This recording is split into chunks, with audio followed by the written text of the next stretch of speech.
N P Chekkutty ഇവിടെ സൂചിപ്പിച്ചതുപോലെ പലർക്കും ഇല്ലാതിരുന്ന ഒരു മെയ്വഴക്കം സീതാറാം യെച്ചൂരിക്കുണ്ടായിരുന്നു. അതുകൊണ്ട് ബദലുകൾ സാധ്യമായിട്ടുണ്ട്. ഇപ്പോൾ UPA 1 എന്നുള്ളത് യഥാർത്ഥത്തിൽ കോൺഗ്രസ് നമുക്കറിയാം കേവല ഭൂരിപക്ഷത്തെക്കാൾ 100-ലധികം സീറ്റിന്റെ പിറകിലായിരുന്നിട്ടും കോൺഗ്രസിന്റെ നേതൃത്വത്തിലൊരു സർക്കാരുണ്ടായി.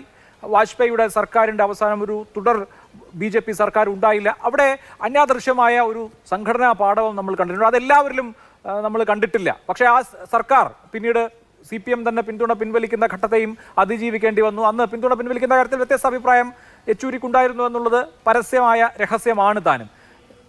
മറ്റ് കക്ഷികളുമായി ഒരു പ്ലാറ്റ്ഫോം ഉണ്ടാക്കുന്ന കാര്യത്തിലൊക്കെ അദ്ദേഹം കാണിച്ചിട്ടുള്ള കഴിവുകൂടി ചരിത്രത്തിൽ രേഖപ്പെടുത്തപ്പെടില്ലേ?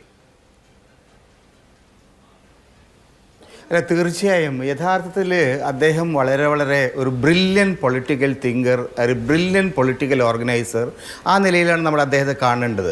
അതിനൊരു പ്രധാനപ്പെട്ട കാരണം എനിക്ക് തോന്നിയിട്ടില്ല. അദ്ദേഹത്തിൻ്റെ ആ തരത്തിലുള്ള ബന്ധങ്ങൾ ഉണ്ടാക്കുന്നതിൽ വളരെ നൈസർഗികമായിട്ടുള്ള രാഷ്ട്രീയ പ്രവർത്തനം നടത്തുന്നതിൽ അദ്ദേഹത്തിന് സാധിച്ചത് 2-3 കാര്യങ്ങൾ. ഒന്ന്, അദ്ദേഹത്തിൻ്റെ മാർക്സിസ്റ്റ് തിയറിയിലുള്ള വളരെ ആഴത്തിലുള്ള അറിവ്. അത് അദ്ദേഹത്തെ അറിയുന്ന ആളുകൾക്കൊക്കെ അറിയാം.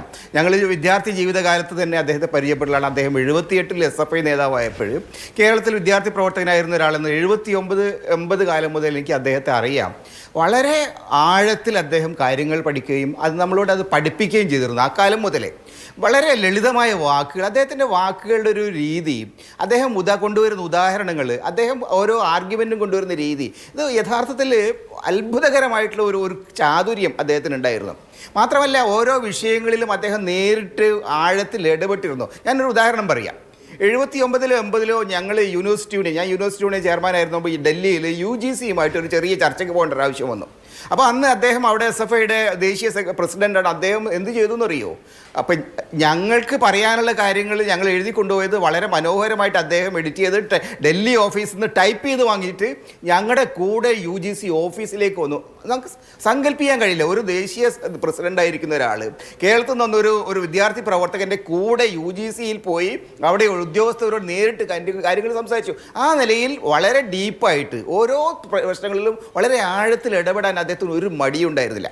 രണ്ടാമതൊരു കാര്യം, വളരെ അദ്ദേഹത്തിൻ്റെ ബന്ധങ്ങൾ മാധ്യമപ്രവർത്തകരായിട്ടായാലും സമൂഹവുമായിട്ടായാലും സാംസ്കാരിക പ്രവർത്തകരായാലും ശരി, മറ്റ് രാഷ്ട്രീയ നേതാക്കൾ, അതൊക്കെ തന്നെ ഒരു അസാധാരണമായ ഒരു ഇൻറ്റിമസി അദ്ദേഹത്തിനുണ്ടായിരുന്നു. എല്ലായ്പ്പോഴും 2005-ൽ പാർട്ടി കോൺഗ്രസ് നടക്കുന്ന സമയത്ത് പത്രസമ്മേളനങ്ങളിൽ വലിയ അതിഭീകരമായിട്ടുള്ള അറ്റാക്കുകൾ വന്നപ്പോൾ അദ്ദേഹം വളരെ പുഷ്പം പോലെയാണ് അത് കൈകാര്യം ചെയ്യുക. മറ്റു പല നേതാക്കളും വല്ലാതെ വിഷമിക്കുന്ന സമയത്ത് യെച്ചൂരിക്ക് അതൊരു വിഷയമേ അല്ല. അപ്പോൾ ആ നിലയിലൊക്കെ തന്നെ കാര്യങ്ങളെ വളരെ മനോഹരമായിട്ട് ഹാൻഡിൽ ചെയ്യാനുള്ള ഒരു പ്രായോഗിക ബുദ്ധി, കാര്യങ്ങളെ സംബന്ധിച്ച് വളരെ ക്ലാരിറ്റിയോടുള്ള ചിന്ത, രാഷ്ട്രീയമായിട്ട് ഒരു മെയ്വഴക്കമുള്ള സമീപനം, ഇതൊക്കെയാണ് അദ്ദേഹത്തെ വ്യത്യസ്തനാക്കി മാറ്റി. അതുകൊണ്ടാണ് ഇന്ത്യയിലെ ദേശീയ രാഷ്ട്രീയത്തിലുള്ള ഏറ്റവും പ്രധാനപ്പെട്ട നേതാക്കളൊക്കെ ആയിട്ട് തന്നെ വളരെ അടുത്ത ബന്ധങ്ങൾ അദ്ദേഹത്തിനുണ്ടായിരുന്നു. 96-97 കാലത്ത് പിന്നെ സുർജിത്തും ജ്യോതിബസും ഒക്കെയാണ് അതിൻ്റെ പ്രധാനപ്പെട്ട നേതാക്കളായിരുന്നതെങ്കിലും അതിൻ്റെ പ്രായോഗികമായിട്ടുള്ള പ്രവർത്തനം, ദൈനംദിന പ്രവർത്തനങ്ങൾ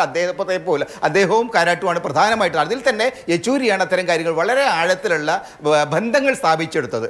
2004 ഞാൻ ഡൽഹിയിലുള്ള സമയത്ത് ആണ് അദ്ദേഹത്തിൻ്റെ ആ പ്രവർത്തനങ്ങൾ, അദ്ദേഹത്തിൻ്റെ ദൈനംദിനമുള്ള പ്രവർത്തനങ്ങൾ, ഓരോ വിഷയങ്ങളും അദ്ദേഹം കൈകാര്യം ചെയ്യുന്ന രീതി, ഇതെല്ലാം ഒരു മാതൃകാ രാഷ്ട്രീയ പ്രവർത്തകൻ്റെ ഇന്ത്യയിലെ ദേശീയതയോട്, ദേശീയ പാരമ്പര്യങ്ങളോട്, നമ്മുടെ സാംസ്കാരിക പാരമ്പര്യങ്ങളോടൊക്കെ ഒരു ആഴത്തിൽ ഒരു ബന്ധമുള്ള ഒരു രാഷ്ട്രീയ നേതാവ്, ആ ഒരു കൃത്യമായ കാഴ്ചപ്പാടുള്ള ഒരു നേതാവ്. ആ നിലയിൽ അദ്ദേഹത്തിൻ്റെ പ്രവർത്തനങ്ങളാണ് അന്ന് ആ സർക്കാരിന് ഒരു ക്ലിയർ പൊസിഷൻ ഉണ്ടാക്കി കൊടുത്തത്. ആ സർക്കാരിന് പിന്നീട് അത് വിട്ടുപോയതൊക്കെ വേറെ വിഷയമാണ്. പക്ഷേ ആ സർക്കാരിന് ഉണ്ടാക്കുന്നതിൽ 5 വർഷം അതിനെ മുന്നോട്ട് നയിക്കുന്നതിൽ യെച്ചൂരിയുടെ കോൺട്രിബ്യൂഷൻ വളരെ വലുതാണ് എന്ന് പറയാതെ പറ്റില്ല.